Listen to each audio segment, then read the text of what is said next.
let me share something with you that changed everything for me. And I know it will transform your life too. Overthinking doesn't solve problems. It creates them.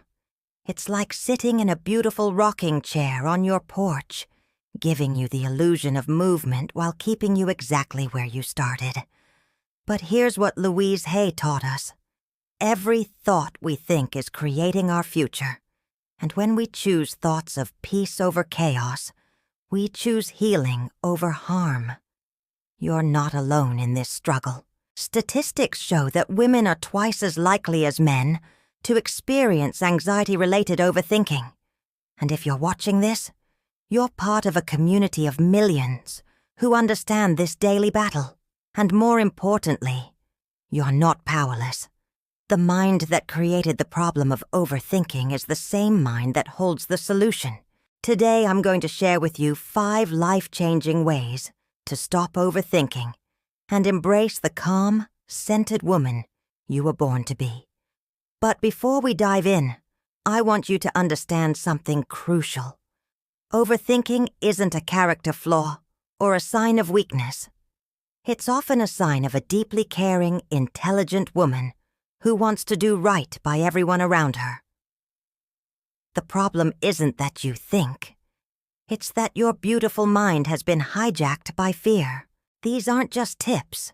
They are sacred tools of transformation that can shift the entire course of your life when you embrace them with love.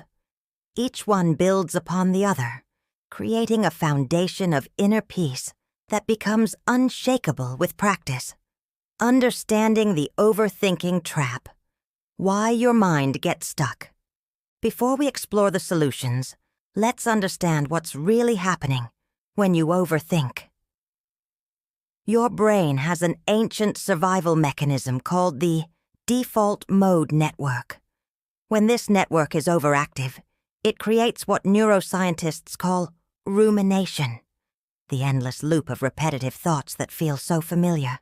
Women tend to ruminate more than men, often because we're socialized to be more emotionally aware and responsible for others' feelings. But here's what Louise Hay understood long before science caught up. We can retrain our minds through conscious choice and self-love. I acknowledge my mind's protective patterns while choosing thoughts that create peace. Way number 1. Surrender to the flow of life. Sarah, a 42-year-old teacher from Denver, used to lie awake every night replaying conversations from her day, analyzing every word, every pause, every facial expression. She was trying to control outcomes that had already happened and predict futures that might never come. Sound familiar? Sarah's story began in childhood, where she learned that if she could just think through every scenario, she could protect herself and others from disappointment. This hypervigilance served her as a child, but as an adult, it became a prison of endless mental loops. Overthinking often stems from our deepest fear, of not being enough, of making the wrong choice, of being judged or rejected. So we try to think our way to safety, replaying every conversation, rehearsing every possibility, believing that if we just think hard enough, we can control life itself. But here's the beautiful truth Louise Hay revealed to us. Control is the grandest illusion of all. The weather will change regardless of our worry. When you embrace uncertainty, you stop fighting the river of life and start flowing with its natural current. You begin to trust that the universe is conspiring in your favor, not against you. This doesn't mean becoming passive. It means becoming powerfully present. I release my need to control outcomes and trust in the perfect unfolding of my life. When we try to control everything, our nervous system stays in a state of chronic activation. But when we practice letting go, we activate the parasympathetic nervous system, our body's natural healing and restoration mode. Try this powerful exercise. Draw 2 circles on paper. In one, write everything you can control. Your thoughts, your responses, your actions, your boundaries, your self-care practices. In the other, write what you cannot control. Other people's reactions, the past, the future, external circumstances, economic changes. When worry shows up, ask yourself, is this in my circle of control? If not, breathe deeply and let it go with love. If yes, ask, what loving action can I take right now? Sarah discovered that 90% of her worries belonged in the cannot control circle. This revelation freed her to focus her energy on what actually mattered, her responses, her self-care, and her daily choices, the daily practice of surrender. Each morning, before checking your phone or diving into your day, place your hand on your heart and say, I surrender what I cannot control and embrace what I can influence with love. This simple practice rewires your brain for peace instead of panic. Way number 2. Come home to this sacred moment. Lisa, a 38-year-old marketing executive from Atlanta, discovered something profound during her healing journey. She realized she was living everywhere except where her feet actually were. Her body sat in beautiful moments. Morning coffee with her daughter, sunset walks, quiet evenings. But her mind was either replaying yesterday's mistakes or rehearsing tomorrow's fears.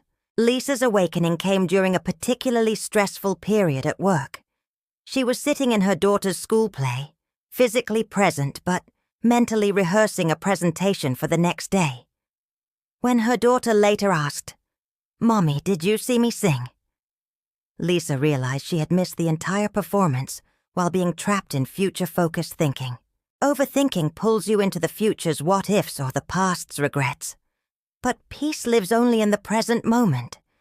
This is where your power resides. This is where healing happens. This is where love flows freely. I am fully present in this moment, and in this moment, I am safe. The neuroscience of presence is remarkable. When you're fully present, your brain produces alpha waves associated with calm alertness. Your stress hormones decrease, and your body's natural healing mechanisms activate. Presence isn't just peaceful. It's physiologically healing. Imagine this. You're sitting in a peaceful garden, warm sunlight kissing your skin, a gentle breeze dancing through your hair, birds singing their morning songs. But your mind is replaying an argument from 3 days ago, and your body is experiencing that stress as if it's happening right now. That's the trap of overthinking. It steals the gift of now. Advanced mindfulness techniques for overthinkers. The 5-4-3-2-1 grounding technique. Notice 5 things you can see, 4 things you can touch, 3 things you can hear, 2 things you can smell, and 1 thing you can taste. This technique interrupts the overthinking loop and brings you back to your body. The stop method. When you notice overthinking beginning, mentally say, stop. Take a deep breath. Observe what you're feeling without judgment, and proceed with intention rather than reaction. The body scan for mental peace. Starting from the top of your head, slowly scan down through your body, noticing any areas of tension or discomfort. Breathe into these areas with loving kindness. Often, overthinking creates physical tension, and releasing the body helps calm the mind. Lisa now practices what she calls presence anchors throughout her day, moments where she deliberately returns to her senses and the current moment. These anchors became her pathway back to peace. Way number 3. Nourish your mind, like the temple it is. Your mind is like a beautiful garden. Whatever seed you plant will grow. If you're constantly consuming negative news, comparing yourself on social media, or scrolling through content that depletes your spirit, your thoughts will reflect that toxic soil. Jennifer, a 45-year-old nurse from Phoenix, noticed her overthinking intensified after her morning news routine and evening social media scrolling. She wasn't just absorbing information. She was absorbing energy, And that energy was creating chaos in her mental space. Jennifer's transformation began when she realized that her media consumption was like emotional junk food. Just as processed foods create inflammation in the body, negative media creates inflammation in the mind.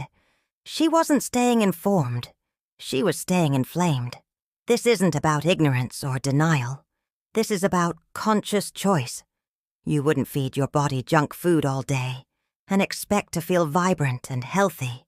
Your mind deserves the same loving care. I choose to feed my mind thoughts and content that uplift and inspire my soul. The science of mental nutrition. Research shows that consuming negative media increases cortisol levels and activates the brain's threat detection system. When your mind is constantly scanning for danger through news and social media, it becomes hypervigilant in all areas of life, leading to increased overthinking. Creating your sacred mind diet. Morning nourishment. Instead of reaching for your phone immediately upon waking, spend the first 10 minutes of your day in gratitude, meditation, or reading something inspiring. This sets the tone for your entire day. Curated content. Choose podcasts, books, and social media accounts that align with your values and goals. Unfollow accounts that trigger comparison or negativity, even if they belong to people you know. News boundaries. Limit news consumption to once daily, preferably not first thing in the morning or right before bed. Choose reputable sources and focus on local news where you can actually make a difference. Social media detox. Take regular breaks from social media. Even a 24-hour break can reset your mental state and reduce the compulsive need to compare your life to others' highlight reels. The evening wind down ritual. Create a technology-free hour before bed. Read inspiring books, practice gentle yoga, or journal. This helps your mind transition from the day's stimulation to peaceful rest. Jennifer discovered that changing her media diet was like changing her mental weather. Instead of starting each day with storm clouds of worry, she began each morning with the sunshine of possibility. Way number 4. Give your worries a sacred container. Most people believe they need to think through everything all the time, but your beautiful mind actually works better when you give it loving structure. This strategy creates a sacred container for your concerns so they don't overflow into every moment of your day. Maria, a 41-year-old architect from Seattle, discovered this practice during her journey to inner peace.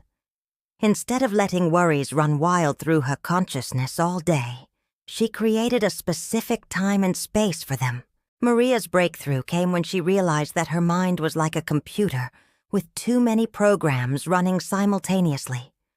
Her mental processor was overloaded, making everything slower and less efficient. By creating designated worry time, she could close unnecessary mental programs and focus on what truly mattered. I honor my concerns while maintaining boundaries that protect my peace. The sacred worry time practice. Set a gentle timer for 10 to 15 minutes each day, preferably not right before bed. During this sacred worry time, write down your concerns, analyze your thoughts, or journal freely. Pour everything onto paper with complete honesty and self-compassion. The 3-column worry journal. Column 1. What am I worried about? Column 2. Is this in my control? Column 3. What action can I take or what can I release? This structure helps you distinguish between productive concern, which leads to action, and unproductive worry, which leads to mental loops. When the timer ends, close your journal and tell yourself with love, I've already given this my attention today. Now I choose peace. If worries arise outside of worry time, gently remind yourself, I'll think about this during my designated time tomorrow. The worry box technique. Write your worries on small pieces of paper and place them in a beautiful box. This physical act of containment helps your mind understand that worries have a place, and that place isn't everywhere. Advanced worry processing. For persistent worries, try the worst-case scenario exercise. Write out the absolute worst thing that could happen, then write out how you would handle it. Often you'll discover you're stronger and more resourceful than your worries suggest. This practice teaches your mind that worrying has boundaries, and beyond those boundaries lies the vast space of possibility and peace. Maria found that her designated worry time actually decreased over time, as her mind learned to trust that concerns would be addressed rather than ignored. To continue your journey of self-discovery and growth with us, simply like this video and subscribe to join our beautiful community.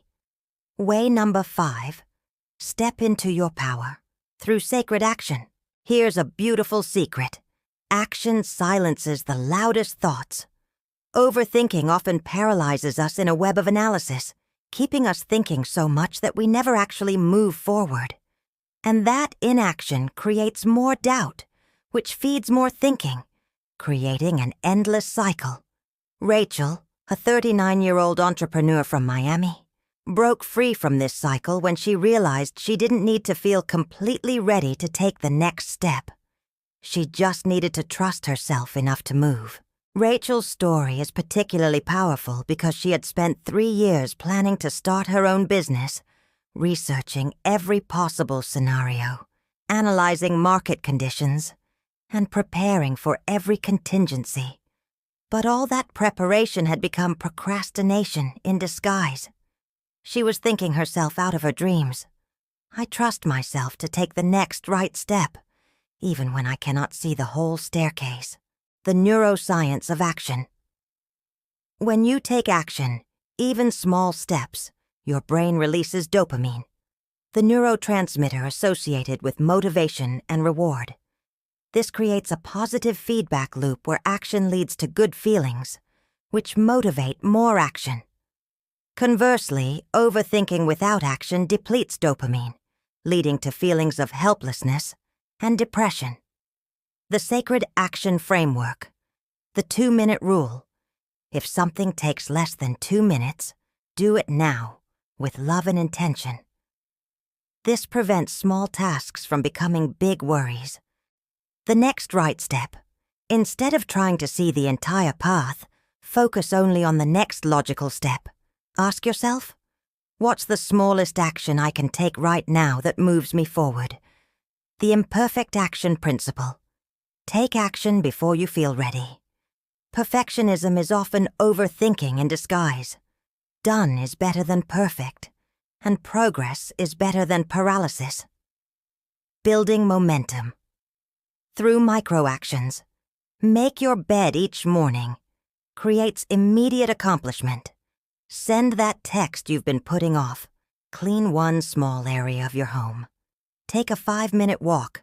Write 1 paragraph of that project. Each small action builds confidence and proves to your mind that you're capable of moving forward despite uncertainty. The celebration practice. Acknowledge every action you take, no matter how small. Your brain needs positive reinforcement to continue choosing action over analysis. Keep a wins journal, where you record daily actions and accomplishments. Rachel discovered that taking imperfect action taught her more than years of perfect planning ever could. Her business launched not when she felt ready, but when she decided to trust herself more than her fears. The sacred truth about healing your mind. Remember, precious one, learning to calm your mind and stop overthinking isn't about forcing your thoughts to disappear or pretending they don't exist. It's about changing your relationship with them. It's about seeing them with compassion, accepting them without judgment, and then gently choosing not to follow them down the rabbit hole of endless analysis. The neuroplasticity of peace. Your brain is constantly rewiring itself based on your thoughts and actions. Every time you choose peace over panic, presence over overthinking, action over analysis, you're literally rewiring your neural pathways. This isn't just positive thinking, it's positive brain training. The integration practice. Combine all 5 strategies into a daily rhythm. Morning, surrender practice and mindful presence. Midday, mindful media consumption and grounding techniques. Afternoon, designated worry time and action steps. Evening, gratitude and peaceful wind down. Your thoughts are not your master. You are. Your mind is not your enemy. It's your ally waiting to be trained with love. Every moment you choose peace over chaos, you're not just changing your day, you're changing your life. I am the loving guardian of my thoughts, and I choose peace in every moment. Louise Hay taught us that we have the power to change our lives by changing our thoughts. Today you've learned 5 sacred ways to reclaim that power.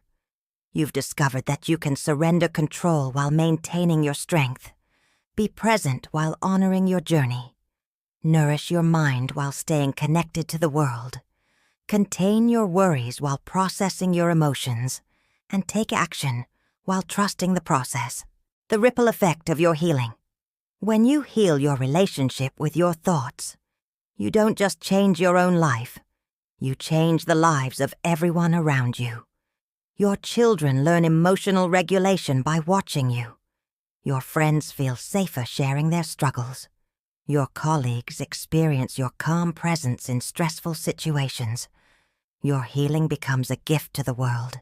The woman you're becoming, the one who chooses peace over panic, presence over overthinking, action over analysis.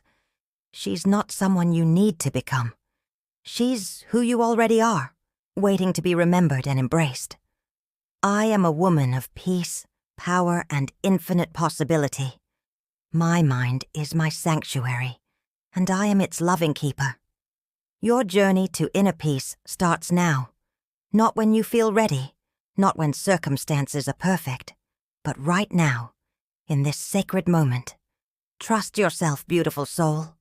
You have everything you need within you. Remember, progress, not perfection.